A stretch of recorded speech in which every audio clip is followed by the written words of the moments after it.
बहुत ही प्रभावी वक्ता हैं और छत्तीसगढ़ की जनता की समस्याओं को बहुत ही गंभीरतापूर्वक लेते हैं, समझते हैं।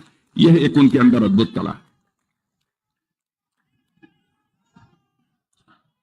ऐसे ऐसे किरण सिंह जी देव और हमारे लोकसभा प्रभारी श्री महेश जी जैन, महेश गागड़ा जी, श्रीनिवास राव जी मद्दे, चैतराम अटामी जी, संजय पांडे जी, श्रीमती तेज ओजस्वी मंडावी प्रदेश मंत्री, धीरेन्द्र प्रताप सिंह जिला महामंत्री, संतोष गुप्ता जिला महामंत्री, अभिमन्यु सोनी पूर्व जिलाध्यक्ष, श्रीमती कमला नाग जी पूर्व जिला पंचायत अध्यक्ष, श्री अंतिवेक अध्यक्ष प्रत्याशी, और हमारे यहां पर राजा साहब श्रीमान कमल चंद जी भंजदेव और आपके लोकप्रिय प्रत्याशी श्री महेश कश्यप। और इस सभा में मौजूद मेरे सभी सम्मानित बहनों एवं भाइयों, लंबे समय के बाद बस्तर की किसी सार्वजनिक सभा को संबोधित करने के लिए आप सबके सामने खड़ा हुआ हूं। लंबे समय के बाद आया हूं, फिर भी आप लोगों ने फूलों की हार पहनाकर स्वागत किया है, तालियां बजाकर स्वागत किया है। लेकिन आप जानते हैं भारत की परंपरा है और शिष्टाचार का तकाजा भी है। स्वागत, अभिनंदन, जोहार कभी एक तरफा नहीं होना चाहिए। इसलिए मैं भी अपनी तरफ से शीश झुकाकर आप सभी बहनों भाइयों का जोहार करता हूं, आप सभी का मैं अभिनंदन करता हूं। यह मां दंतेश्वरी की धरती है और वहीं पर मर्यादा पुरुषोत्तम भगवान राम की का ननिहाल भी यहां पर है और यह भगवान राम की तपोभूमि भी है छत्तीसगढ़। बहनों भाइयों, छत्तीसगढ़ के साथ मेरा बहुत ही अटूट रिश्ता है। छत्तीसगढ़ जब राज्य बना था और पहली बार जब यहां विधानसभा का चुनाव हुआ था तो उस समय पार्टी की तरफ से, केंद्र की तरफ से प्रभारी बनकर मैं यहां आया था। और उस समय हालात कुछ ऐसे थे कि लोग ये कहते थे कि यहां पर भाजपा की सरकार बिल्कुल नहीं बनेगी, कांग्रेस की सरकार ही आएगी। लेकिन हालात बदलते चले गए। छत्तीसगढ़ की जनता ने यह समझना प्रारंभ किया कि सचमुच छत्तीसगढ़ का भाग्य यदि कोई बदल सकता है, भारतीय जनता पार्टी ही बदल सकती है। और लोगों ने स्पष्ट बहुमत के साथ छत्तीसगढ़ में भारतीय जनता पार्टी की सरकार बनाई। 20 वर्षों का समय गुजर चुका है। 20 वर्षों में देखा जाए तो 15 वर्षों तक आप लोगों ने बराबर भारतीय जनता पार्टी की सरकार को छत्तीसगढ़ में बनाकर रखा है। आपको लगा कि बीच में थोड़ा परिवर्तन करके देखना चाहिए, क्योंकि आप जानते हैं कभी कभी एक ही खाना खाते खाते लोग ऊब जाते हैं तो उनको लगता है जरा स्वाद बदल जाए हमारा, इसलिए कोई दूसरा खाना भी खाने लगते हैं। और आप लोगों ने 5 साल के लिए कांग्रेस की सरकार बना दी। कांग्रेस की सरकार ने 5 वर्षों के अंदर यहां क्या किया है यह बताने की जरूरत नहीं है। फिर आप लोगों ने फैसला किया कि सचमुच बेहतर तरीके से छत्तीसगढ़ में कोई पार्टी सरकार चला सकती है तो भारतीय जनता पार्टी ही चला सकती है। इसलिए आप लोगों ने यहां पर फिर से भारतीय जनता पार्टी की सरकार बनाई है। और मैं कहना चाहता हूं, छत्तीसगढ़ विधानसभा के चुनाव में आप लोगों ने भारतीय जनता पार्टी की झोली को भर दिया है मेरे बहनों भाइयों। इसके लिए भी मैं आप सबके प्रति अपना आभार व्यक्त करना चाहता हूं। लेकिन स्थान स्थान पर जहां भी मैं जा रहा हूं, चाहे मैं मध्य प्रदेश गया था, राजस्थान गया था और आज आप लोगों के बीच छत्तीसगढ़ में हूं।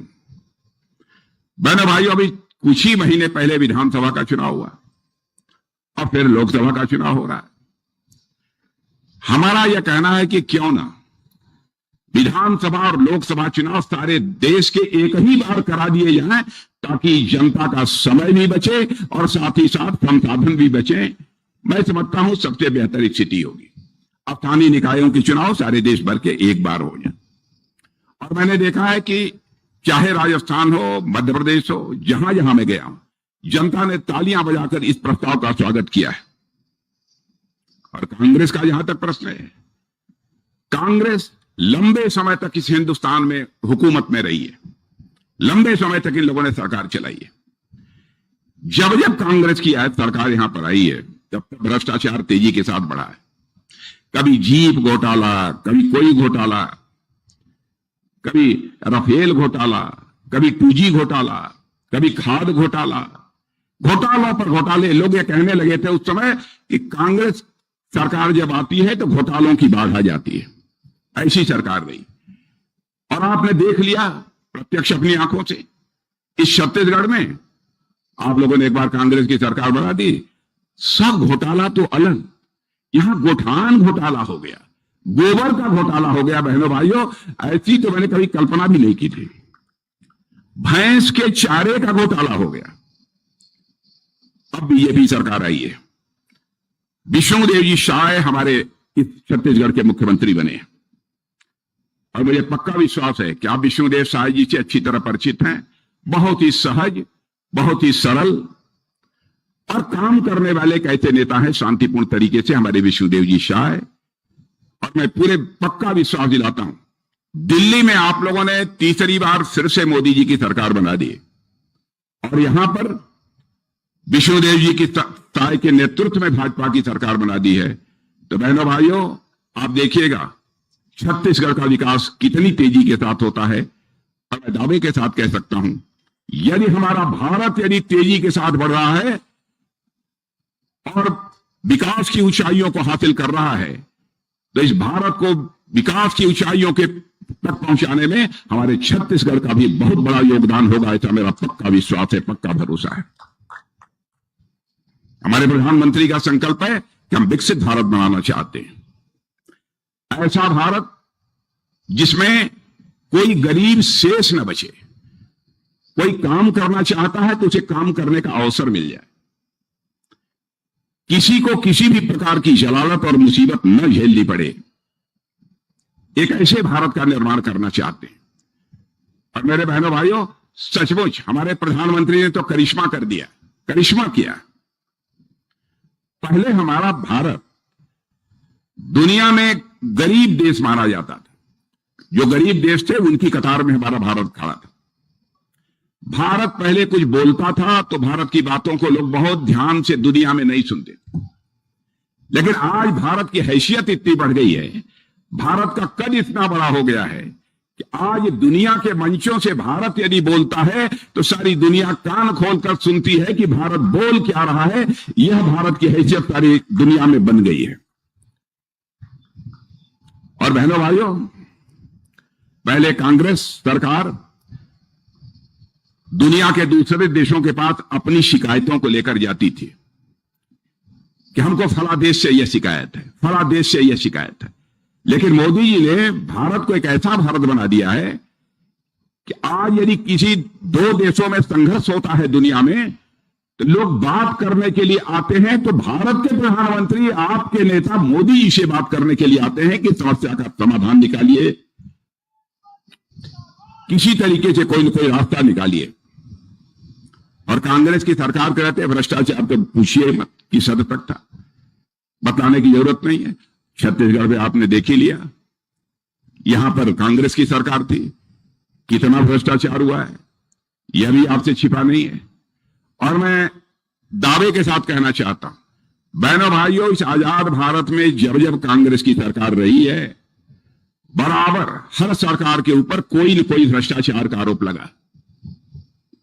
लेकिन 10 वर्षों से दिल्ली में भारतीय जनता पार्टी की सरकार है। मेरे बहनों भाइयों, भारत ही नहीं दुनिया का कोई व्यक्ति उंगली उठाकर नहीं कह सकता है कि हमारी सरकार के ऊपर एक भी कोई भ्रष्टाचार का आरोप लगा।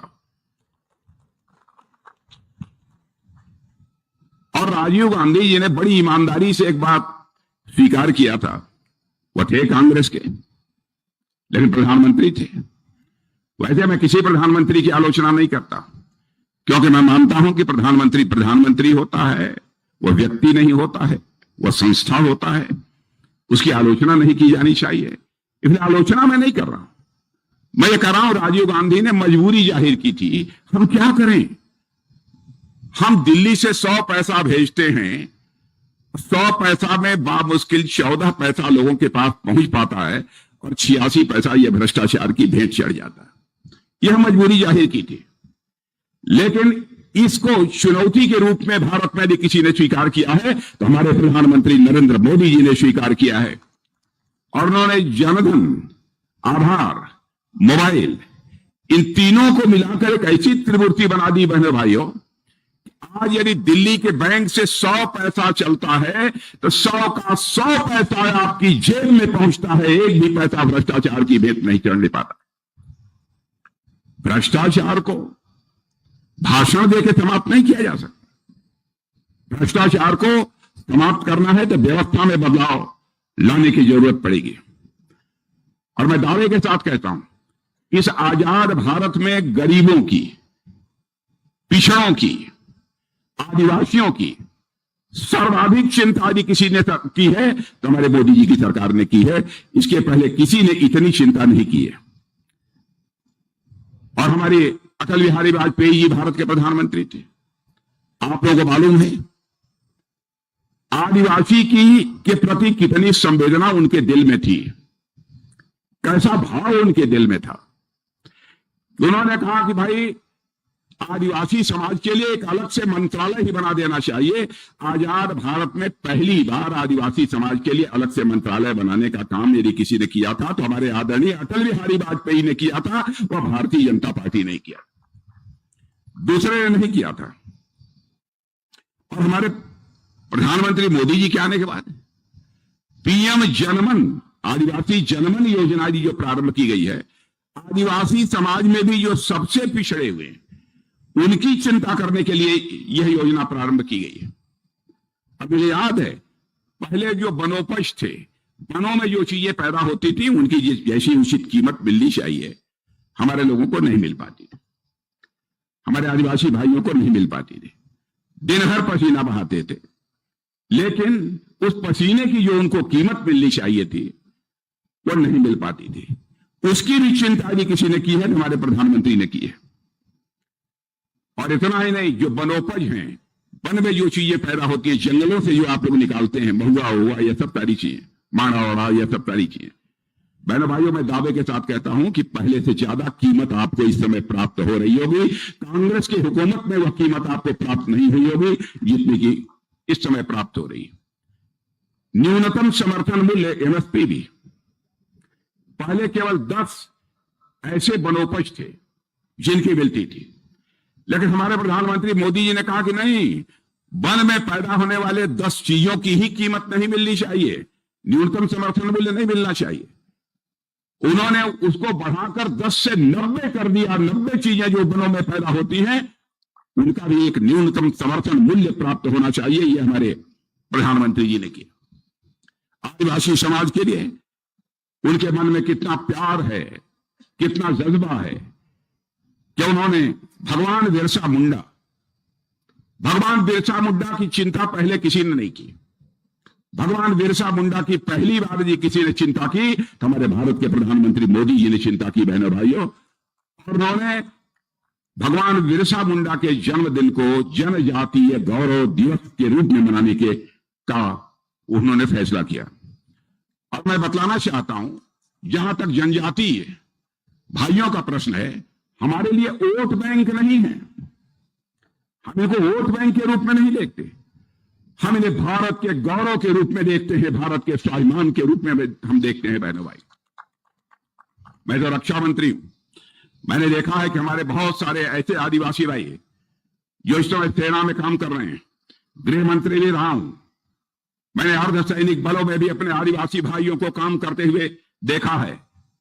यहां पर सचमुच मजबूत कलेजे की जरूरत होती है, साहस की जरूरत होती है, शौर्य की जरूरत होती है, पराक्रम की जरूरत होती है। हमारे आदिवासी भाई सीने का बटन खोलकर इसका मुकाबला करते हैं। मेरे बहनों भाइयों, यह ताकत हमने आदिवासी भाइयों के अंदर देखी है। और जहां तक छत्तीसगढ़ का प्रश्न है, छत्तीसगढ़ के प्रति हमारे प्रधानमंत्री कितने संवेदनशील हैं, कितनी चिंता करते हैं कि 35,000 करोड़ रुपए की योजनाओं का अभी हाल में ही उन्होंने लोकार्पण किया है और कुछ का शिलान्यास भी किया है। लेकिन कांग्रेस को क्या हो गया? कांग्रेस के गठबंधन के लोग, एक आरजेडी पार्टी है बिहार की, उसके नेता ने यह कह दिया हम लोग प्रधानमंत्री होंगे तो मोदी जी को जेल डालेंगे। बहनों भाइयों, उनके नेता स्वयं जेल में गए, उनके नेता स्वयं जेल में। अब वो हमारे प्रधानमंत्री को जेल में डालेंगे और जानते हैं कि उनकी सरकार बनने वाली नहीं है, केवल जनता की आंखों में धूल झोंक कर जनता का समर्थन हासिल करने की कोशिश कर रहे हैं। भारतीय जनता पार्टी कभी भी जनता की आंखों में धूल झोंक कर नहीं, बल्कि जनता की आंखों में आंख डालकर उनका समर्थन हासिल करती है। बहनों भाइयों, ये लोग जनता को केवल गुमराह करने की कोशिश करते हैं। नई नई क्रांतियां इस देश में लाने का काम हमारे प्रधानमंत्री ने किया। आप सब लोग यहां बैठे हैं, मैं जानता हूं हमारे आदिवासी भाइयों के लगभग अधिकांश परिवारों में सबके हाथ में मोबाइल होगी, और मोबाइल के माध्यम से मैंने अपने आदिवासियों भाइयों को स्वयं ही देखा है यह करते हुए कि उसी से बैंक से पैसा निकालते हैं और उसी से बैंक में पैसा जमा करते हैं। इसको अंग्रेजी में डिजिटल ट्रांजैक्शन बोलते हैं। पहले लोगों को बैंक जाना पड़ता था पैसा निकालने के लिए, पैसा रखने के लिए बैंक में जाना पड़ता था, लेकिन मोदी जी ने एक ऐसा सिस्टम बना दिया कि आप घर बैठे बैठे बैंक से पैसा भी निकाल सकते हैं, बैंक में पैसा भी जमा करना चाहते हैं तो बैंक में आप पैसा भी जमा कर सकते हैं। और आपको जानकर खुशी होगी कि भारत जो दुनिया का पहले पिछड़े देशों में खड़ा हुआ देश माना जाता था, बहनों भाइयों, आज भारत में मोबाइल के माध्यम से, यानी डिजिटल ट्रांजैक्शन उसे बोलते हैं, इसके माध्यम से दुनिया में जितना डिजिटल ट्रांजैक्शन हो रहा है उसका 46% डिजिटल ट्रांजैक्शन यदि कहीं हो रहा है तो हमारे और आपके देश भारत में हो रहा है। मेरे बहने भाई, यह है हैसियत हमारी भारत की। और आप लोगों ने यह भी देखा होगा, जब जब चुनाव आया है यह कांग्रेस के लोग घोषणा पत्र जारी करते हैं। भूपेश बघेल जी ने भी घोषणा पत्र यहां जारी किया था सरकार बनने के पहले, जब चुनाव लड़ रहे थे। क्या उन्होंने जो सारे वादे किए थे अपने वादों को पूरा किया? पिछले 70-75 वर्षों में लगातार कांग्रेस वादे करती रही, अपने वादों को पूरा नहीं करते हैं। लेकिन मैं दावे के साथ कहता हूं, जो भी हम लोग घोषणा पत्र जारी करते हैं, जो कहते हैं बहनों भाइयों, वह करके दिखाते हैं। यह है हमारी पार्टी का चरित्र। मैं आपको याद दिलाना चाहता हूं, जब 2014 में घोषणा पत्र जारी हुआ था तो हम लोगों ने कहा था हम आएंगे, अयोध्या की धरती पर भव्य राम का मंदिर बनाएंगे। तो उस समय लोग कहते थे हाँ आएंगे, मंदिर बनाएंगे, लेकिन तारीख नहीं बताएंगे, ऐसा कटाक्ष करते थे। लेकिन बहनों भाइयों, आपने देख लिया, अयोध्या में भव्य राम का मंदिर बन गया। आज भगवान राम अपनी कुटिया से निकलकर अपने महल में प्रवेश कर चुके हैं। मैं विश्वास के साथ कह सकता हूं कि भारत में भी अब राम राज्य का श्री गणेश होगा। मेरे बहनों भाई, भारत में भी श्री राम राज्य का श्री गणेश होगा। ऐसी स्थिति यहां पर पैदा हुई है। और हमको इस बार चुनाव में लगता है, छत्तीसगढ़ के चुनाव में, ये दोनों कांग्रेस, ये चुनाव तो ठीक तरीके से निपट जाएगा, लेकिन इसी चुनाव में मुझे लगता है कांग्रेस भी निपट जाएगी। क्योंकि आप लोगों ने बीच में 5 साल का उनको समय दिया था, भाई 15 साल यहां भाजपा की सरकार को देख लिया, अब जरा 5 साल जब हम कांग्रेस की सरकार को देख लें। देख लिया आपने, उसका स्वाद आपको मिल गया। इसलिए मुझे पक्का विश्वास है चुनाव तो शांतिपूर्ण तरीके से हो जाएंगे, निपट जाएंगे, लेकिन इस बार छत्तीसगढ़ से कांग्रेस भी निपट जाएगी। हमको तो ऐसा ही माहौल चारों तरफ देखने को मिल रहा है, मेरा पक्का विश्वास है। और मैं तो कह रहा हूं कि छत्तीसगढ़ इस समय बोल रहा है, आमचो सरकार, आमचो मोदी, आमचो भाजपा, यह हर छत्तीसगढ़िया की आवाज है। मेरे बहनों भाई, मैं ऐसा मानता हूं।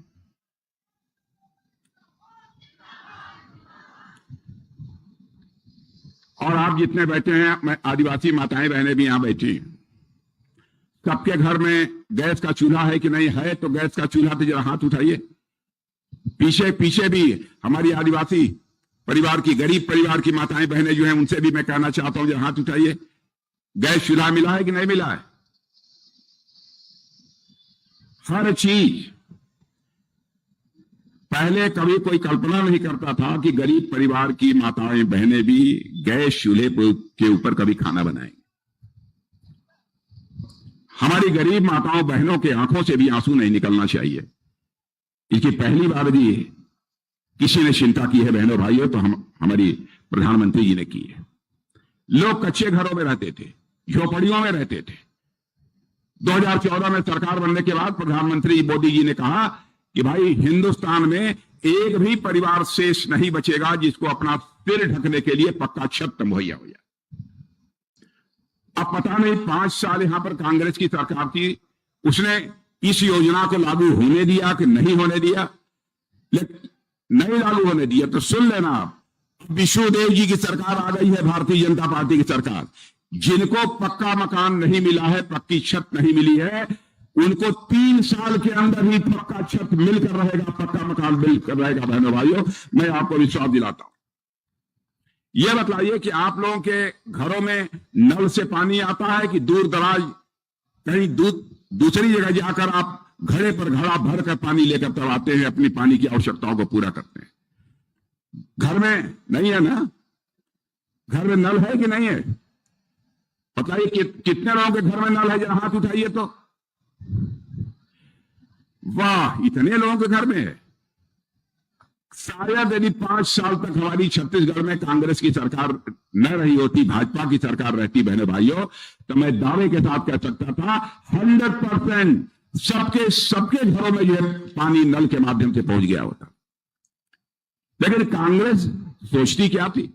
अरे भाई, मोदी जी की योजना है, मोदी जी की योजनाओं को मैं लागू कर दूंगा, लेकिन बाद में लोगों को मालूम होगा कि यह सब सारा काम मोदी जी ने किया है, तो सारा का सारा वोट या मोदी जी को मिल जाएगा। इसी डर के मारे मोदी जी ने जो जो योजनाएं प्रारंभ की बहनों भाइयों, उन सब सारी योजनाओं को इन्होंने प्रभावी तरीके से लागू नहीं होने दिया। यह हालत है इनकी। अब इसी कांग्रेस की सारे देश में हालत यह होती जा रही है कि मुझे लगता है कुछ समय के बाद लोग पूछेंगे एक दूसरे से, 2024 के चुनाव के बाद कांग्रेस का नाम लेंगे तो 10-5 साल के बाद बच्चे पूछेंगे कौन कांग्रेस, कौन कांग्रेस। जैसे हमारे देश और दुनिया से डायनासोर लुप्त होता जा रहा है, वैसे ही भारत की राजनीति से कांग्रेस लुप्त होती जा रही है बहनों भाई। यह हालत इन लोगों की हो गई है। और भारत की ताकत तो निरंतर बढ़ती जा रही है। कभी कभी हिंदू मुसलमान का आरोप लगा देते हैं मोदी जी के ऊपर, भेदभाव करते हैं। बहनों भाइयों, आपको जानकर आश्चर्य होगा कि दुनिया के अरब के 5 देशों ने हमारे मोदी जी को 5 देशों ने, अरब के मुस्लिम देश हैं, अपने यहां का सबसे बड़ा सम्मान से किसी को दिया है तो हमारे और आपके प्रधानमंत्री मोदी जी को सम्मान देने का काम किया। यह है भारत की हैसियत। और हमारे नौसेना के कुछ पूर्व अधिकारी कतर में काम करते थे। दुनिया का दूसरा देश है कतर, उसका नाम सुना होगा आप लोगों ने। किसी कंपनी में काम करते थे, किसी मामले में वहां की सरकार ने उनको वहां की अदालत ने फांसी की सजा दे दी। जब हमारे प्रधानमंत्री को मालूम हुआ तो हमारे प्रधानमंत्री ने चटपट देर नहीं की और उन्होंने कतर के राष्ट्रपति को टेलीफोन मिलाकर बात किया कि हमारे देश के नागरिक, हमारे देश के नेवी के रिटायर्ड ऑफिसर जो यहां काम करते थे उनको फांसी की सजा हो गई। तो बहनों भाइयों, भारत का प्रभाव देखिए दुनिया में, प्रधानमंत्री का प्रभाव देखिए कि वहां के राष्ट्रपति ने हमारे उन अधिकारी, पूर्व अधिकारियों को जिनको फांसी की सजा हो गई थी, उन्हें चटपट उनकी फांसी की सजा माफ कर दी और वहां की जेलों से निकलकर वह भारत आ गए। यह है भारत की हैसियत, यह है भारत की ताकत। कांग्रेस निरंतर कमजोर होती जा रही है। यहां पर टीवी देखते हैं आप लोग कि नहीं देखते हैं? टीवी देखते हैं? टीवी में एक बिग बॉस का शो आता है, देखते हैं कि नहीं? बिग बॉस का शो कितने लोगों ने देखा है? पीछे के लोगों ने बिग बॉस का शो देखा है कि नहीं? नहीं देखा होगा यार। कांग्रेस की हालत यही हो रही है इस समय। ये बिग बॉस का घर बनी हुई है कांग्रेस। एक दूसरे के कपड़े फाड़ रहे हैं, एक दूसरे के कपड़े फाड़ रहे हैं। बड़ी संख्या में लोग कांग्रेस पार्टी छोड़कर भारतीय जनता पार्टी की सदस्यता स्वीकार कर रहे हैं मेरे बहनों, बड़ी संख्या में। और भारत की बढ़ती ताकत के कारण सारी दुनिया भारत की सराहना कर रही है। दुनिया में कहीं आज तक ऐसा नहीं हुआ कि 10 वर्षों में 25 करोड़ लोग गरीबी की रेखा से बाहर हो जाए, यानी गरीबी की संकट से उनको छुटकारा मिल जाए। पहली बार दुनिया में किसी देश पे हुआ है तो केवल और केवल भारत में हुआ है बहनों भाई। इसीलिए मैं कहना चाहता हूं, कांग्रेस तो अब जंग लगा हुआ लोहा हो गया, जंग लगा हुआ लोहा है कांग्रेस इस समय। इसलिए मैं आप सबसे अपील करना चाहता हूं कि भारतीय जनता पार्टी को भारी मतों से आप विजय दिलाइए। अभी आपके प्रत्याशी महेश कश्यप को मैं सुन रहा था, बहनों भाइयों, महेश कश्यप को मैं सुन रहा था और महेश कश्यप के चेहरे की ओर भी मैं देख रहा था। महेश कश्यप के अंदर गजब की चिंगारी हमको देखने को मिली है, गजब की चिंगारी देखने को मिली।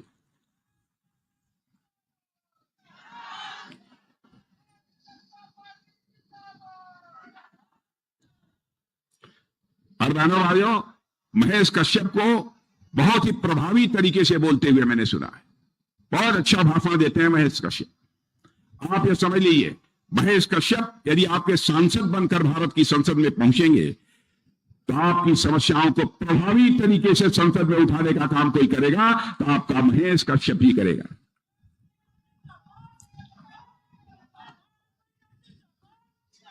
इसलिए बहनों भाइयों, मैं आप सभी से अपील करना चाहता हूं कि आप सभी महेश कश्यप को कमल के फूल का बटन दबाकर भारी मतों से विजय दिलाएं और उन्हें भारत की संसद में भेजें, यही अपील करते हुए और आप सबको धन्यवाद देते हुए अपना निवेदन समाप्त करता हूं। आप सबको बहुत बहुत धन्यवाद। बहुत बहुत धन्यवाद माननीय रक्षा मंत्री राजनाथ सिंह जी, जोरों पर स्वागत कीजिए।